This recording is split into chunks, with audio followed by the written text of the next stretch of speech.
You know, Proverbs 4:5 says, get wisdom, get understanding. Do not forget my words or turn away from them. Do not forsake wisdom, and she will protect you. Love her, and she will watch over you. The beginning of wisdom is this: get wisdom. Though it will cost you all you have, get understanding. Cherish her, and she will exalt you. Embrace her, and she will honor you. My goodness, you're talking about wisdom today. I am blessed today to have the epitome of the word wisdom in the person of Wes Holsapple. He is a Mississippi treasure. I can't wait for you to meet him and for him to share his experience in life. You want to tune in. You really do. And you're going to be blessed. Stay tuned. Wes Holsapple is my guest. I'm Josh Trim with Pennington and Trim Alarm Services. We firmly believe in offering the latest and greatest in camera and access control technology. With the Alarm.com platform, we're able to offer a user-friendly and fully integrated service to do just that. We're a light that shines your way. Let us in and you will find security and peace of mind. Pennington and Trim. Gonna keep on now. Welcome to Defining Moments with Larry Nix, where our focus is touching the lives of people with the spirit of hope for life.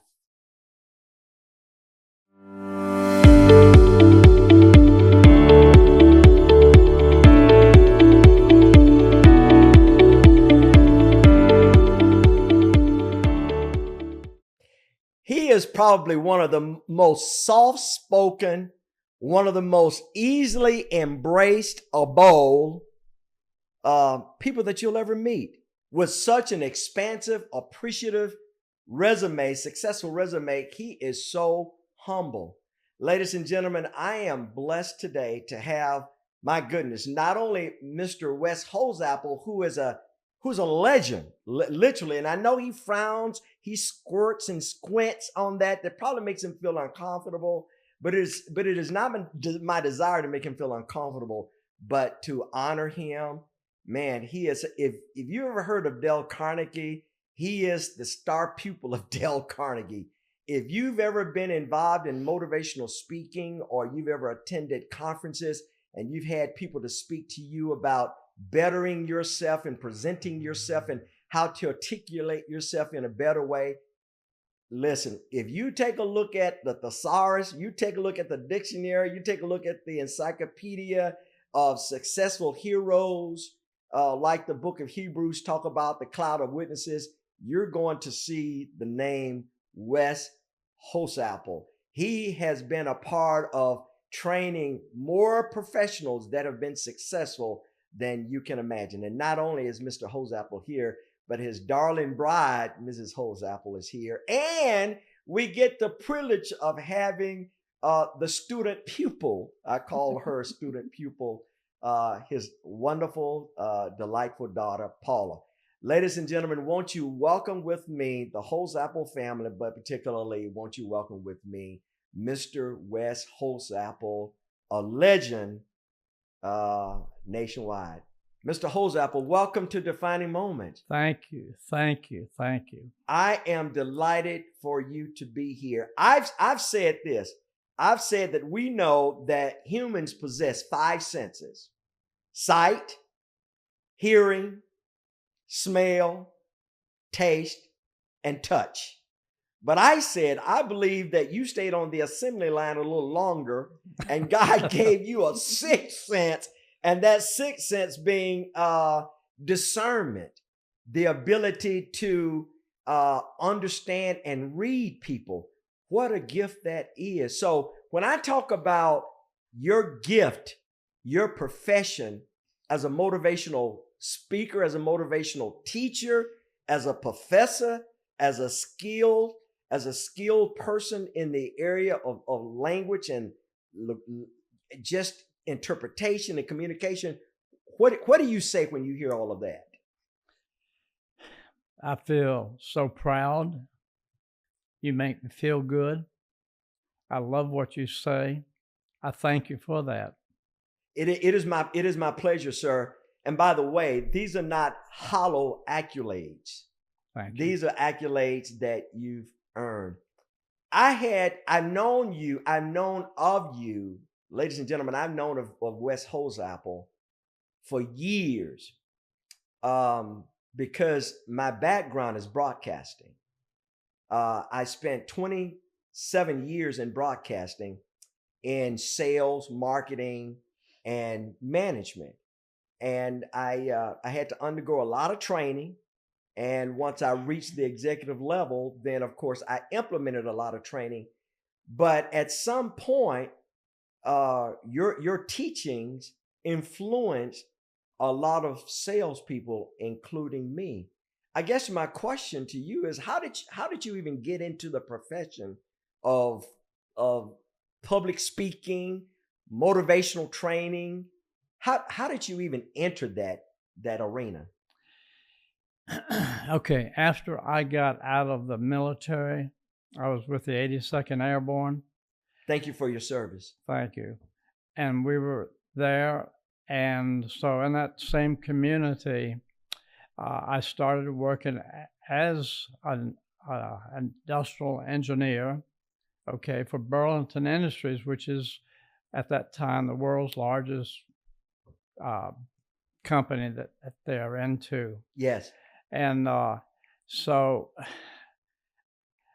at a certain point, somehow I got invited to take at that time, a 14-week training program, and it was the Dale Carnegie training. Oh my goodness. Did you know of him, but did you know about him? No, not at that point? time. This has been years and years Sure. ago. So no, I didn't know how it happened, but and it might have been that my boss was telling me, you know, as an engineer, sometimes they're not as human related. Sure, exactly. They're more widget oriented. More rigid, and that's something that carries over in the way I even today do things. Yes. And so I was invited, meaning go, and I really enjoyed the 14-week training program. And so with this company, I had been with them for 10 years. And during that process, I worked as a graduate assistant just to learn things. Sure. And I did it again, and I did it again until I really began to see what this is all about. And that's how I got into this. Okay. I wanted to go ahead further to become an instructor. Okay. And that was another rigid training program. So let's stop there. So you're in the military. Yeah. So do you have did you have other family members in the military that influenced you, or was it during the draft that you had to go to the military, or how were you influenced to get in the military? My whole family on both sides, my mom's side and my dad's side. My dad's side out of Pennsylvania, that's where he grew up. Okay. And he made a career of it. And then on the mama's side, all the uncles had been through the military. So it's almost like an automatic thing. Okay. And so then as I grew up a little bit more, I began to think about how will I go? How will I grow? Sure. And so as I worked as an industrial engineer, I determined that I would like to make it a career. And at that time, I had $50,000 in the company's system for retirement. You had $50,000 in the company. And what year was this? Pardon me? What year was this? What year would you imagine it is? It would be somewhere around 1982, I think. So that's like $100,000 zillion back then. Oh, That was a oh. lot of money. And this was a real challenge to leave that on the Sure. table. And the reason I had to leave it on the table was I needed more years in the system. Oh my goodness. Okay, so then from there, I got involved more into the Dale Carnegie training. Well, I'm going to stop you there because, ladies and gentlemen, I know you see these two beautiful ladies on the set with me, Mrs. Holsapple and even Paula.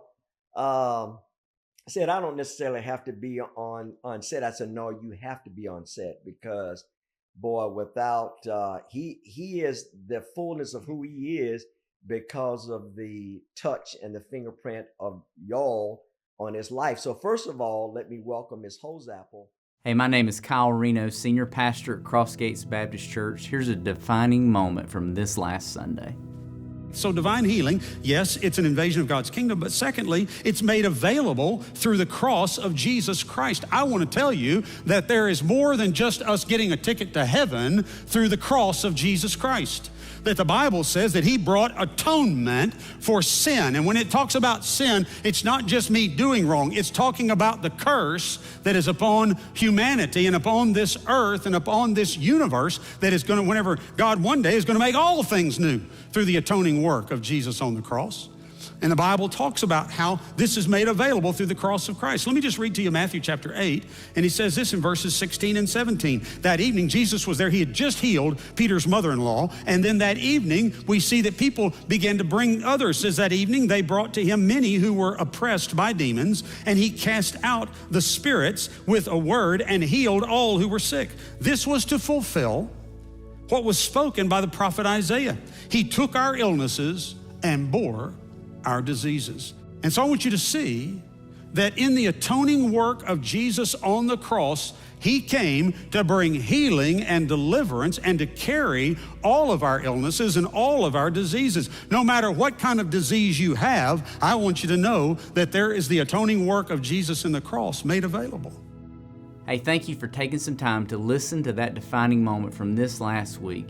If you'd like to listen to the sermon in its entirety, you can go to crossgates.org, and we would love to have you visit with us any week on any of our Sunday experiences or our midweek opportunities. I'd encourage you this week to take some time and really think about what moments right now are defining your destination. God has more in store for you. Hope to see you soon. I'm delighted to have you. How long have you been married to this young man? Well, 66 and almost 67. Next month, it'll be 67 years. Wow. So talk to me about the proposal. How did he propose to you? And by the way, congratulations. Well, thank you. We met when we were 17, freshmen in college. That's how I met my wife. Dated all the way through 4 years. And when we were seniors, he surprised me with an engagement ring. And so we graduated from college, and then that August we were married. I went on to graduate school, and he went to the Army. So did you know the ring was coming? Did you have a sense that the ring was coming? No, because he had no money. I still don't know where he got it. But he stole your heart away, and you said, did you say yes on the first inquiry? I'm sure I did. Yeah. Are you from is your home Mississippi? No, I'm from North Carolina in the mountains. Okay. Mr. Holsapple, are you? Virginia. So how did you end up here? Well,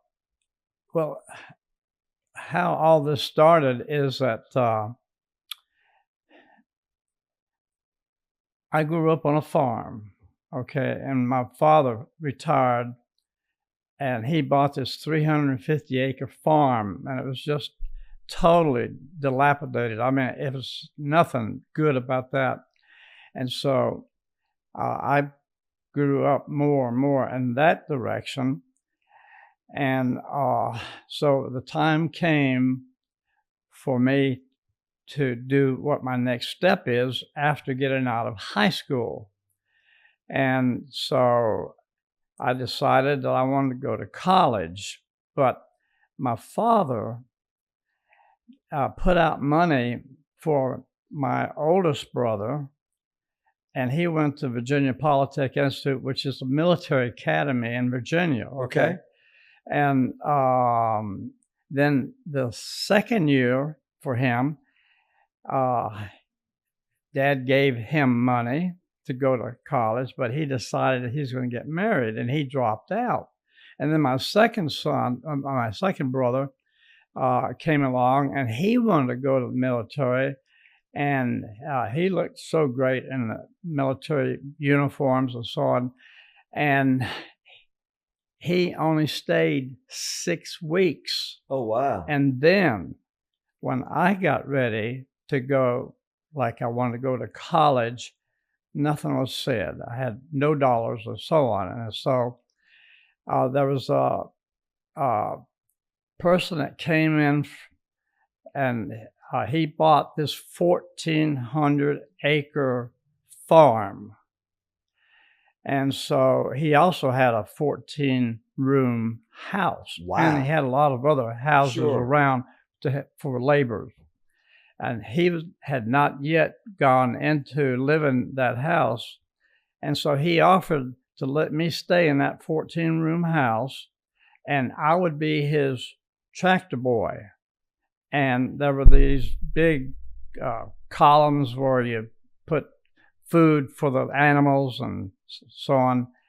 And so that's how I got the money to go to college. And then I was influenced by another person to go to Berea College, Kentucky, which is a liberal arts college, and it's strong in the religious side. And so at that time, the freshmen were having like a party, and it was over at her dormitory. Okay, Mrs. Holsapple's dormitory. Yeah. He's pointing the finger at you, Miss Holsapple. It was a party over at your dormitory. So just remain quiet right now. Okay. Okay. Well, when I walked into that place where they were having the party, I happened to look over there in the corner, and there was this girl, and I happened to be with a guy that knew her. I didn't know that. And I said, tell me about her. And he said, well, her father is a pastor, and she is very religious. And I said, well, would you introduce me to her? And he said, no. And so I thought, well, the only thing I can do is go over there and meet her. Yeah, do it yourself. Well, when I went over to see her across the room, she had just a few words to say. And that's the furthest it went. So on campus, I'd run into her occasionally looking for her, And then finally, we started studying together in the bottom room in the library. We do that. We kept on studying there, to make preparation. And so, what was your major during that time? Math and physics. Okay. What was your math and physics? Oh, you are smart. Oh my goodness. What about yours? What was your major? I majored in foods and nutrition. Okay. All right. Good. And then she went on to, right after we got married, she went on to do a graduate work out at Oklahoma State. Oklahoma State. And then back when I was in high school, right? My brother, just 2 years older than I, was going to go to summer camp, military summer camp. Right. And so I wanted to go. And it so happened that the colonel was in my mother's Sunday school class. Okay. So I told him that I'd like to go with you all and be with my brother for this summer camp. Sure. It was a couple of weeks. And so he said, how old are you? And I said, 17. and I lied. Yeah. I was only 16. Okay. And so then I joined the military at that age, and I was out for 2 weeks, and I learned how to drive a General Sherman tank. Oh my goodness. So let's back up a bit. Your father owned a farm. 300 acres plus 350, acres. yeah, uh-huh. So you had no desire to stay in farming? That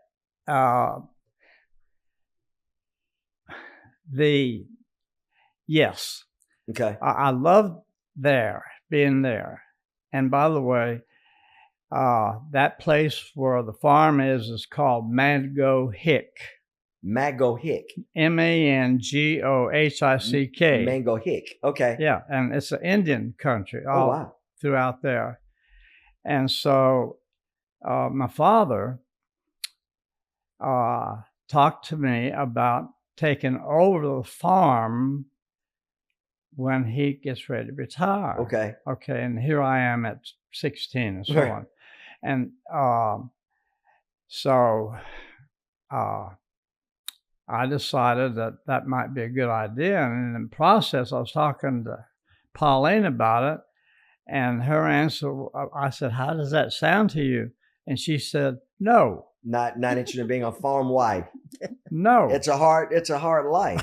It's a hard life. Why did that was such a distaste to you at first? Well, we had just finished 4 years of hard study I got to it. prepare ourselves for the future. Okay. And I just didn't see, although I left Virginia, I mean, we are talking about out in the country that there's not been any change in that area in the last 100 years. So I just didn't see that as my future. So what did you have in mind Well, as a career? we had just finished college, and that's a great time of uncertainty. Sure it is. If you could remember, you all of a sudden you're supposed to be able to go out and you're on your own now Sure. and in the world. But Yeah. I knew what I was going to do because I had gone to graduate school and I was going to be in dietetics. Mm-hmm. And Wes had gone to the service. So we were just open to the Lord's guidance in that part. I think we asked, give us guidance as to what area you want us to be in, how you want us to serve you. So you grew up obviously in a strong Christian environment. I did. And it was important for you to really to live a life that was pleasing to him and not live otherwise. Correct. What about you, Mr. Holsapple? My mom was very much into Christianity. Okay. My dad, many times. My dad, I can't ever remember my father going to church. Okay. Okay. And we would go to church, and when church was over, he'd be cooking lunch over the fire, over the stove. And so he wasn't too much into that. Yeah. I was baptized in a river twice. And then when I was in the military and I went to a Billy Graham crusade, I was in that, and I loved what happened. But I was never to the degree that she is. Sure. Of understanding the Bible. Fact is, that's not my strong suit. Mm-hmm. I'm sorry about that. I wish it had not happened. But living in as a youngster, that was not a good life for me. Well, you know what? God has a way of putting people together. You're right about that. And he blessed you with a soulmate. Oh, yes. And there's something to be said in the Bible about a wife having covering her husband. Yeah. Who may not be as passionate about with the Lord, but to be patient with him. I'm going to pause on that. And this other lady to my right, your left, ladies and gentlemen, is the seed or of their loins. Paula Holsapple. Paula, welcome to Defining Moments. Now, Paula's been on our radio program, but this is the first time she's been on our podcast. Paula, I am such a fan of Paula. She is, my goodness, she is whatever word you can think of that has to do with leadership, that has to do with efficiency, that has to do with professionalism, that has to do with compassion. It's her. And she is very diligent. She's very hardworking. She's a very smart worker. Paula, it's a delight to have you on Defining Moments, and it's just a delight to be called your friend. So when you sit on the same set, I don't know if this has ever occurred before. Have you ever sat on the same podcast or television set with your parents? No, never. I got a first then. I got a first. So when you look across the way and see your lovely dad and mom, and you hear some of their story, and you gaze into their eyes, I would imagine you see years and years of calluses on their prayers, scars on their prayers, ebbs and flows, hard seasons, joyous seasons. What do you think? Because by the way, let me tell you, and you got to know this, how extraordinarily blessed you are. Absolutely. To be sitting on the same set. This will go down in infamy, you being on the same set with your parents. What's going through your mind right now? Well, first, I want to say thank you for letting us be here. It is an honor, and thank you for your kind words. You're such a great leader, and you have such wonderful influence in my life, and I'm so appreciative of your friendship. Paula also serves as an incredible colleague of ours. She is director of programs for Unite Mississippi, and I hate to use the word stole her, but we just permanently borrowed her from another organization, and we plan to hold on to her until Jesus returns. So tell us a little about Paula, because when I see you, I see your father and I see your mother with leadership skills and get it done. And if you're going to do it, let's do it right. It seems like the mantle fell on you. Talk to us a little about that. Well, absolutely. Dale Carnegie was a family business. And when I say family business, there were many hours we spent at the kitchen table stuffing envelopes for flyers. Remember that? I worked in the office when I was in high school, after school. One summer, I worked as a graduate assistant with my dad. He taught a junior achievement class for sophomores and juniors all throughout Rankin County, Hinds County. I don't know if Madison County was there, but it was a big And that's group. in the state of Mississippi. In the state of Mississippi. Because this is a global program. Yes. So people have to identify where Madison, Rankin, and Hinds County Yes. is. You're talking about in the state of Mississippi. We had about 45 students, I think, in that junior achievement class. And after that, I spent the summer kind of traveling with Dad as his graduate assistant. Wow. Yes. And it was just a wonderful experience. But when I think about my parents, I think about grace and love. We grew up in a really loving home. I never saw my parents argue or fight. Everything they did, it was inclusive. So when we lived in Nashville, they taught a Singles Again Sunday school class. Singles Again Sunday school. For divorced parents. Okay. And lots of times churches do not embrace divorced individuals. Right. Unfortunately. And Mom and Dad were so good that class became part of our family. We used to have lunch on Sundays after church. We'd go on picnics. I mean, just everything was inclusive. They included everyone with love. Even in our neighborhood, our house was always the house that all the kids came to. My dad's job, he usually left Monday morning and came home Friday afternoon. Mm-hmm. And poor Mama, she had 3 of us. Right. And she worked, and 2 of us were in 2 different private schools. And it was a challenge for her. Were you the rowdy of them all? Okay, let's move on. All right, let's move on. Let's move on. There were three of us that Okay. were that were rowdy, but I just really look back. One of my favorite memories of my dad, and I think I've shared this with you. You know how when a man takes his tie and loosens it from his neck? Sure. So my dad would have been gone all week, staying in hotels, living on the road. And I remember he would pull in the driveway and loosen his tie, change his clothes, and we would get in the camper and go camping for the weekend. Wow.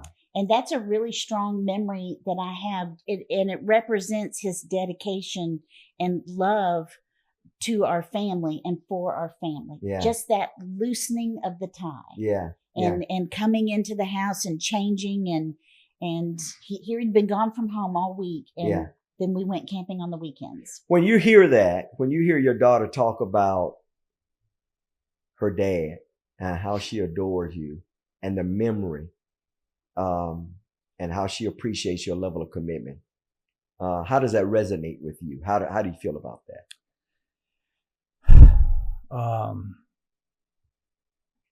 Good. Yeah. I mean, we have gone all over the world, so to speak, to pass on that what she has talked about. Mm-hmm. We tried, and by the way, Pauline worked with me. Now, she gave up her dietetic businesses. She'd been over some hospital dietitians and things like that.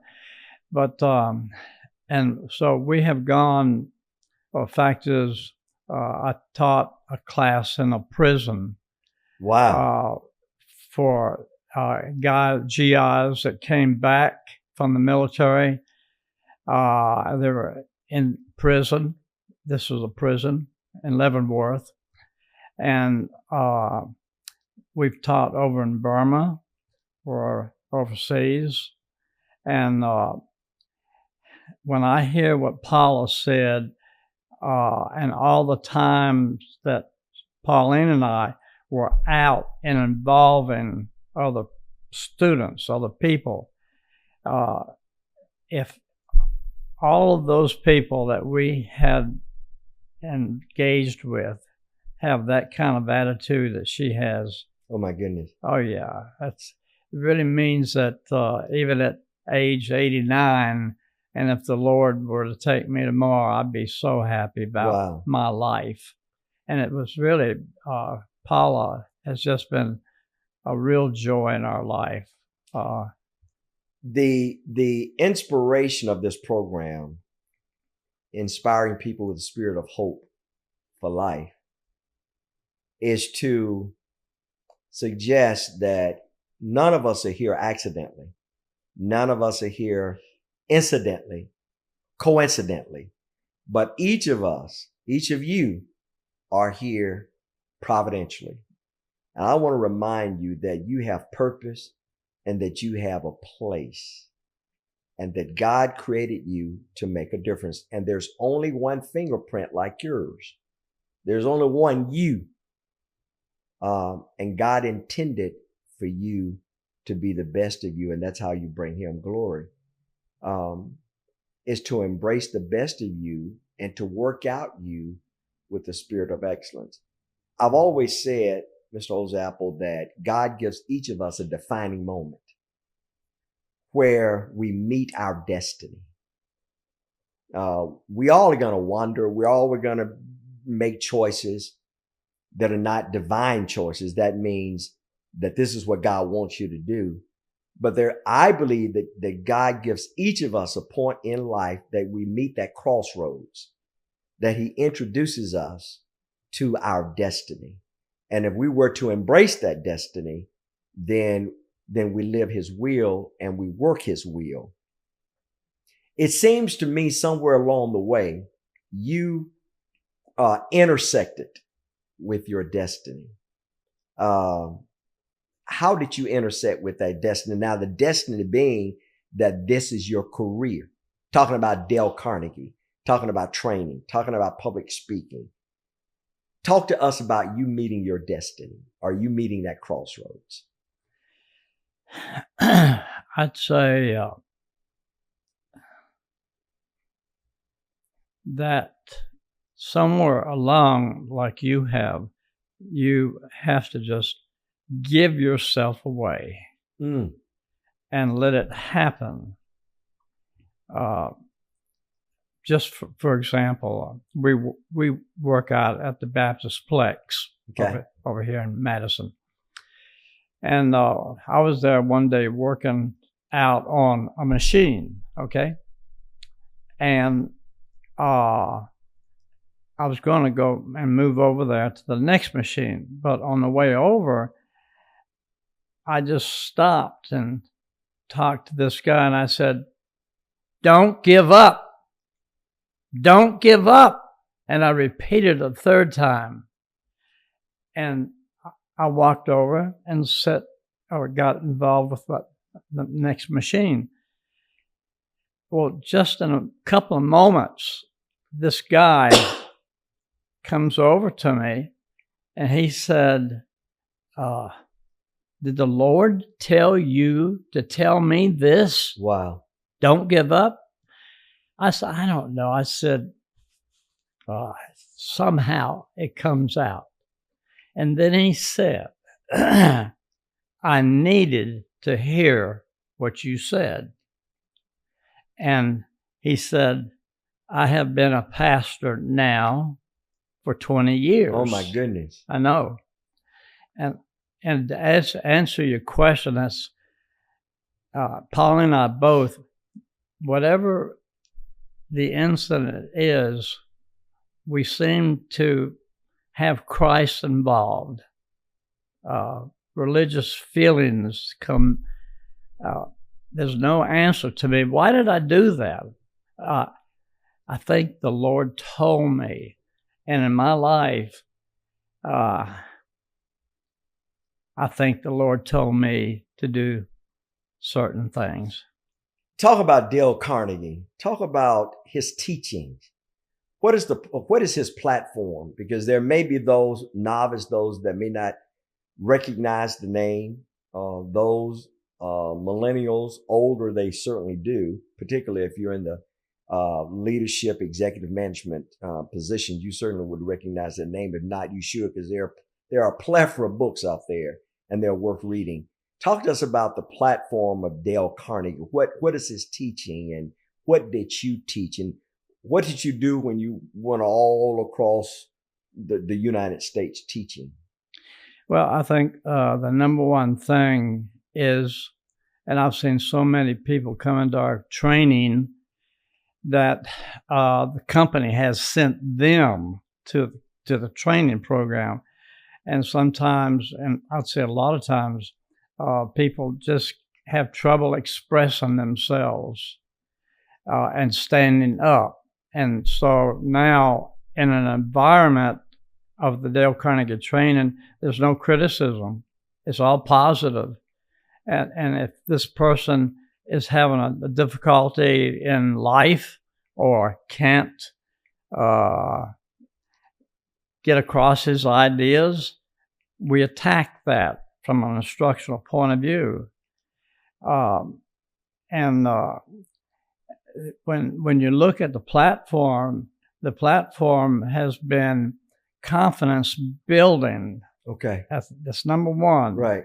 And number two would be dealing with people, and don't criticize and condemn people. And I would like to think that one of the things that's happened in my life is that even today, I'm not as critical as I have been, or I don't worry. So sometimes I tell Pauline that, let's just take it easy.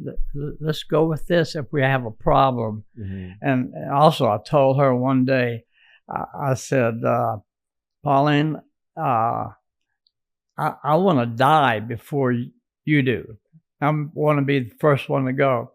And she looked at me and she said, "That's selfish." Oh my goodness. I know it. But I think that what the training does, it has a way of helping you to live a better life. Sure. The human relation skills is so important, and not worrying. And how do you solve problems? Those techniques that we have to apply, and after a while, it's just part of you. It becomes who you are. Sure. And I don't have to go to the textbook. It just seems to come out. So for there are those, and I am certain that are watching and that are streaming, that you feel broken and you feel ostracized, and you've tried, and it seems the door has been slammed. It seems that you've gotten up and you've fallen off the runway, and it seems like people break in line. It just seems like you feel like you've been broken, you've forgotten, and if there's hope. Mr. Holsapple, what would you tell those people that feel hopeless and helpless, and that the clock is ticking, they're too old, and what's the use? I want you to look at them now. I want you to look at that camera, and I want you to encourage them. What would you say to them right now? That's a good question. First of all,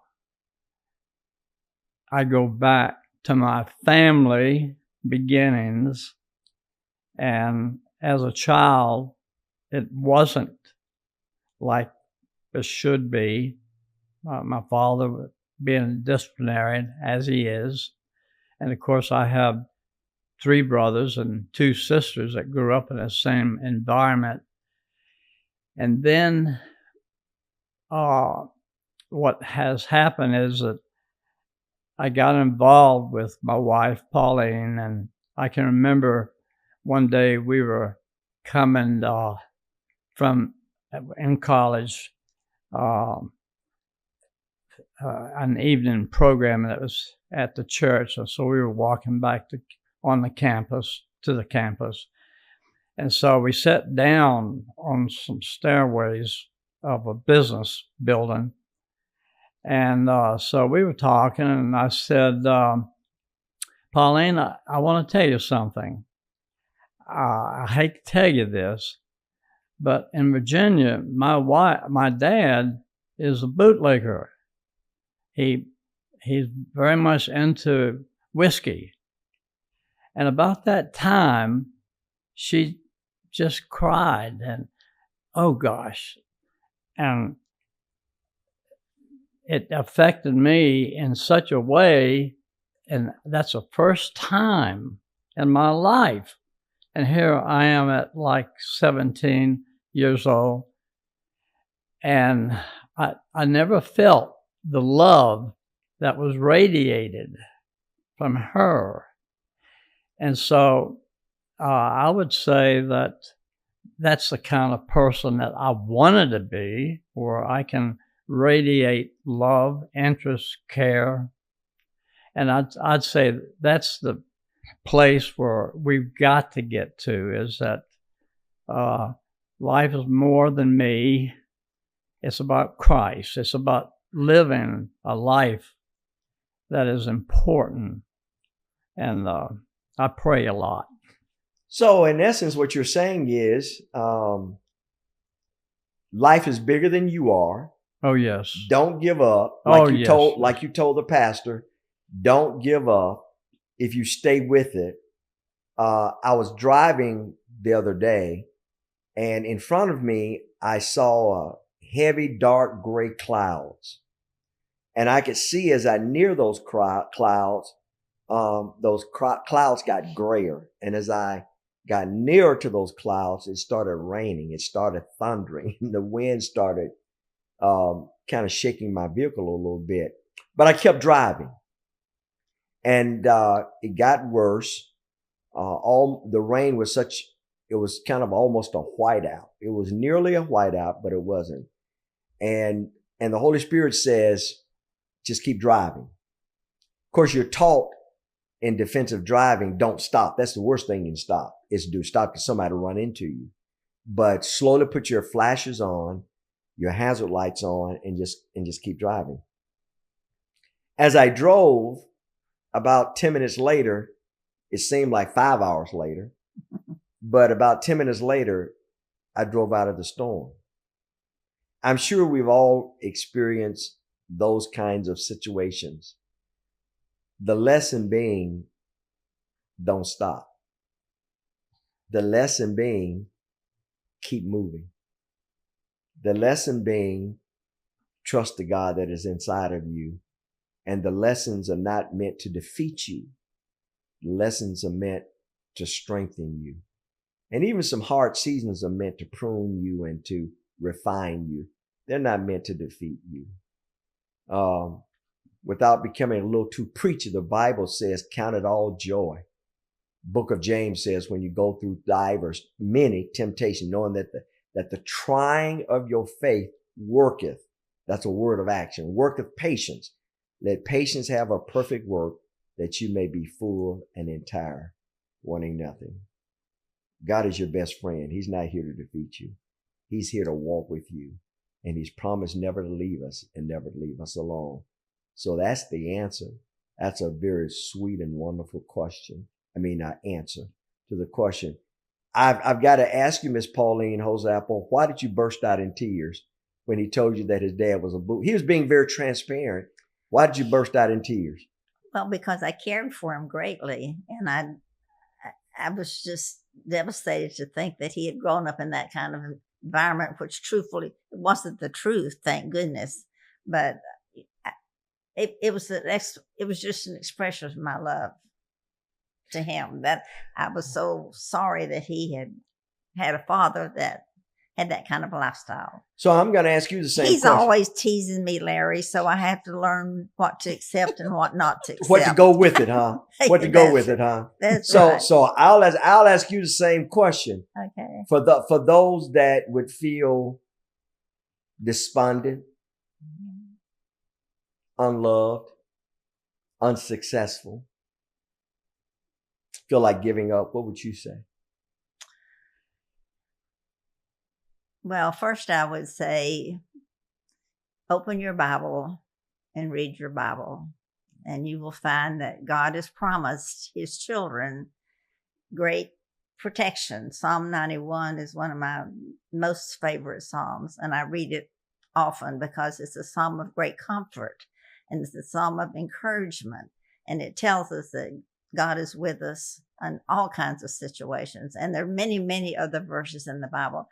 I think that if we flood our mind and our heart with God's promises, it's a great encouragement to us as we go through difficult times. And we all will. We lost our son last year, and that was a difficult time. But God gives you peace. Even in the hard times, he gives you peace. Yeah, yeah.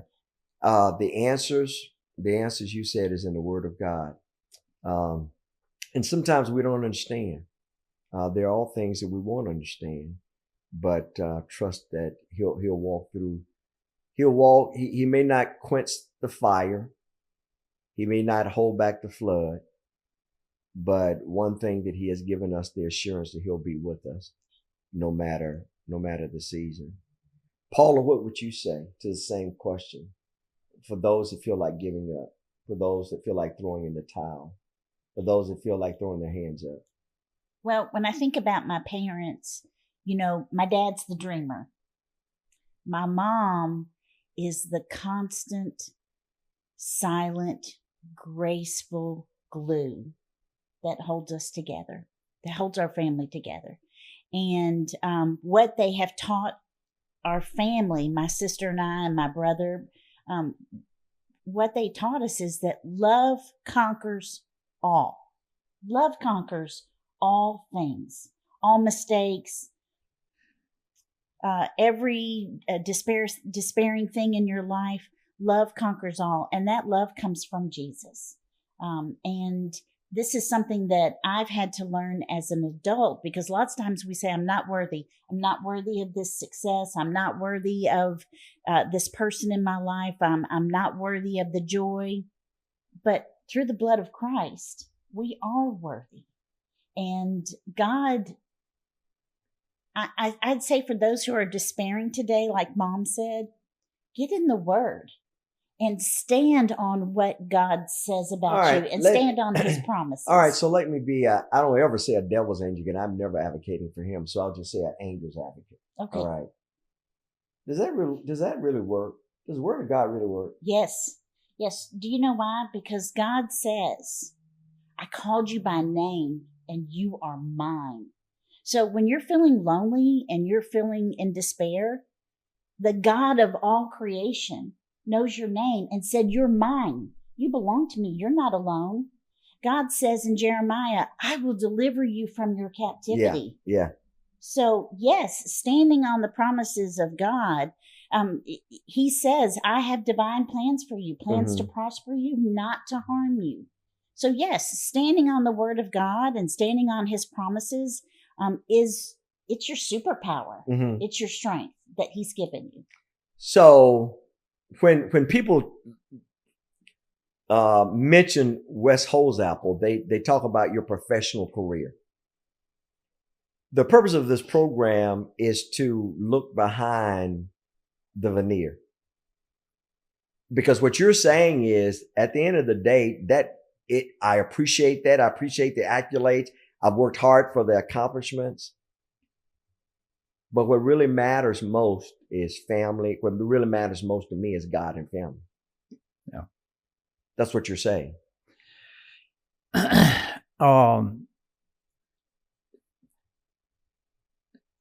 I was invited to go to Fort Leavenworth prison, and they had the Dale Carnegie training going on there. And so I went in to help the instructor with that program. Now, that's a prison. It's probably one of the worst prisons around. And there were 44 prisoners in there, okay? After the training program, that one time that I was there, I was talking to the instructor, and he told me that and also I asked about this. I asked the individuals, do you deserve to be in this prison, Larry? How many of you think said, oh, yes. Oh, right. I deserve to be here. Yeah. Not one of those 44 people said, yes, I deserve to be here. Yeah. And that's the point I guess I'm thinking, is that the individual has got to come to a point that there's a better way to do things in life. Yeah. So. And so for those that when you hear about Wes Holsapple's resume and all of the fame and all of the people that he has touched, and you're so elegantly sitting over there, being very quiet and being very graceful, what goes through your heart? Well, Wes is a very people person. Yeah. We can't go anywhere that he doesn't stop and talk to everybody.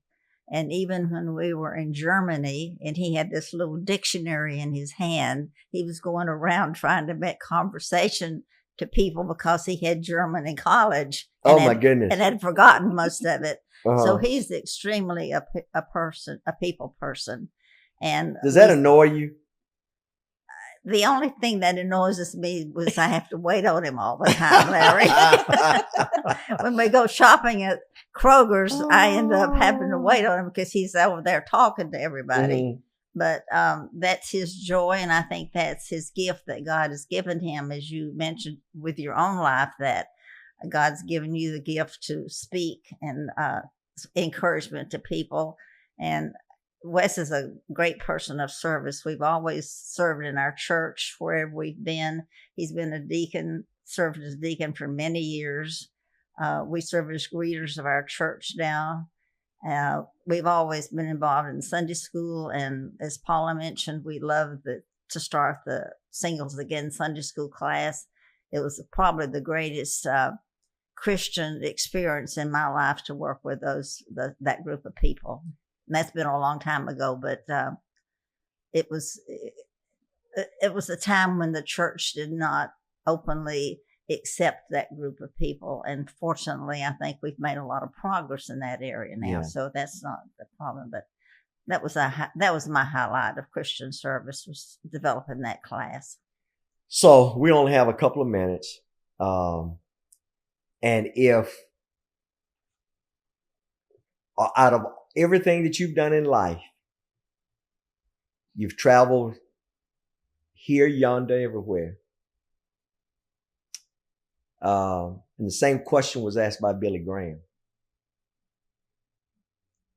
In one statement, how would you sum up, out of all of the influence that you've had, out of all of the lives that you've touched, how would you sum up what matters most to you in one statement?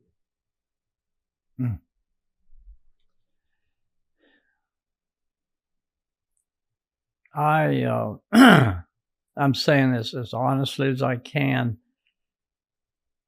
I don't seem to worry about things anymore.